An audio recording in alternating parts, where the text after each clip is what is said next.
Hello, hello.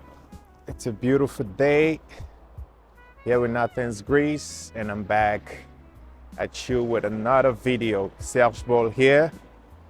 If this is your first time on my channel, please do consider subscribing, liking, and help us grow. Show us some love. We truly appreciate. I truly appreciate. Now it's a very beautiful day in Greece. I already want to show you, how it looks like. I think it's a public holiday, so it's quite chill, it's very calm. Greeks love their holidays. They really do like taking their holidays. And that's what's the aim of this video. I want to talk about the mindset of the Europeans, especially the Greek people, in regards to working. And my question is, do Greek people or do Europeans work harder than Africans? Or are they just strategic by the way they go about their working life? So the question is, do Europeans work harder than Africans, and why are they able to achieve this level of success and progress within their society? Why we as Africans in some of our countries are stagnating and facing difficulties to be able to achieve our objectives and to be able to develop our society in a way where even the common person can have a certain quality of life and, just be able to live with dignity and be able to take care of himself and his family. I don't think, from my observation, that Europeans do work harder than Africans. Rather, I think Africans work way harder. You understand? I think Africans do work way harder. But why are Europeans able to achieve this level of success and progress within their society?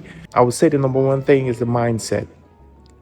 The way Europeans are raised and the way they are being educated, it's in a very progressive way, and they are taught they can be able to achieve whatever they set their minds to.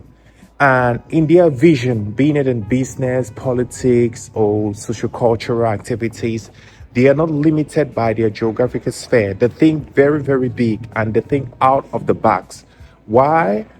Our situation in Africa keeps us in a survival state where people are actually looking for their next meal, for what to put on the table, how to solve this family problem, send their kids to school.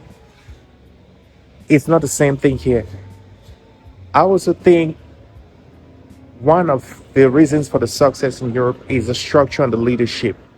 We understand politics, it's all about tricks, it's all about control, and politicians are not people to be trusted. But the European politicians have set up a structure that actually works in the interest of their people. It's not just about stealing money and taking it to Africa to put it in the banks like our politicians do. There is a certain level of love and loyalty they have for their people and for their country. So even when they are acting corrupt or corrupted, there is a certain level of moral compass within which they act. Like, should they be given a contract, maybe they might trump up the cost of the contract, but they will make sure the job is done and with a certain standard of excellence. While in Africa, the politician can just pick up the money and take it out of the country, put it in a bank, and he'll be protected by his political party. I think that is because we never created this system, this ideology of politics as a form of leadership. He that copies something would definitely copy it the wrong way in regards to the person that invented it. The next thing is excellence. Europeans really thrive and work for excellence, and they pay attention to details. This is something I've noticed. It's not very prevalent. It's not very prevalent within our society or our communities. People are very quick at, just doing whatever they have to do to get paid. Even if you look at the constructions in Africa, the way we build, even like when you go to the restaurants, the way the food is served. And I'm not saying, I'm not saying this to condemn our people or to make us look bad, but I think these are constructive critics we must have and start thinking out of the box and ask ourselves questions like, why are these people able to achieve success, or why is their packaging more appealing? Why ours is being, most of the times overlooked? Excellence is something Europeans actually pay a lot of attention on, and they strive for excellence in no matter whatever they do. There is always a desire to make sure to bring their best to the table and to make sure whatever they do, it's professional, it's aesthetically appealing, and that sets them apart, and that gives them that advantage to conquer other markets and all that. Most of the time, you see a lot of businesses, let's say in Cameroon, right? And you come in, the only business that is the business, some of the businesses that are certain making a difference, being in aesthetics and excellence by, excellence in which you serve and all that. Most of the time, it's owned by people that are not from our country. And that is because that has become a norm within their society. It's part of their genetics. So when they're doing a business, they bring that level of excellence, and all what they need to do is just to come, build a good structure, clean, well designed, and our people will flock there because that is something new to them. We understand that is changing. We have a lot of new entrepreneurs that are actually engaging with the same mindset because most of them, have studied. They just had the vision, but also others have studied abroad or they've lived abroad, so they see the way things are being done and they want to bring it back home. Another thing is dishonesty and corruption is something that is not very prevalent within the European society, meaning you can set up a business and hire your workers and they will do right by you. I know not everybody does that, but the level of, stealing, within businesses here is not the same as with us in Africa, where you set up a business. If you're not around, everybody will want to steal from you. People will take from you, and they will definitely crumble the business down. That is why a lot of diasporans are refusing to come and invest back home.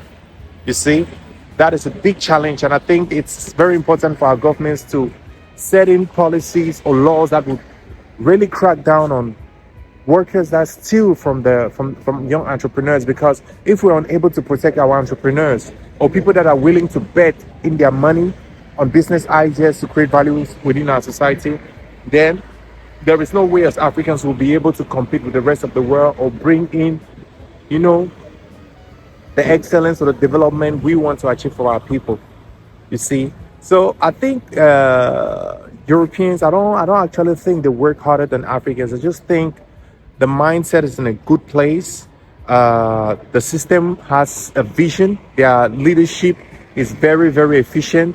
There is a vision for the people. There's that love and loyalty they have for their people in their country. Even if the politicians are acting bad, there's a certain limit or line they do not cross. And they make sure their people have a certain level of dignity and living standard and quality of life that keeps them within the mindset of, being able to continue achieving greatness, and also not only limiting themselves to their geographical sphere. They think big, they think out of the box. They want to conquer the world. They want to bring their excellence to other places around the world. That helps the economy stay strong. I think Africans, we can look, we can learn, we could, copy some stuff from here and bring back home. We have our own advantages. Also, we have the resources, we have the mindset, the intelligence, the strength and everything to achieve this level of excellence. But to be able to do that, we will have to also collaborate a lot with our diasporans that have traveled out of the country, that have seen things in a different way, and that are willing to come back home and invest. So, do Europeans work harder than Africans? I wouldn't say so. But I would say the mindset is very structured, the leadership is very efficient, and their vision is very clear. And that is what sets them out and permits them to achieve excellence. But let me know your thoughts in the comment section. What do you think about this? Am I right? Am I wrong? Anything you can say to help us engage in this conversation constructively is welcome. See you on the next one. Peace.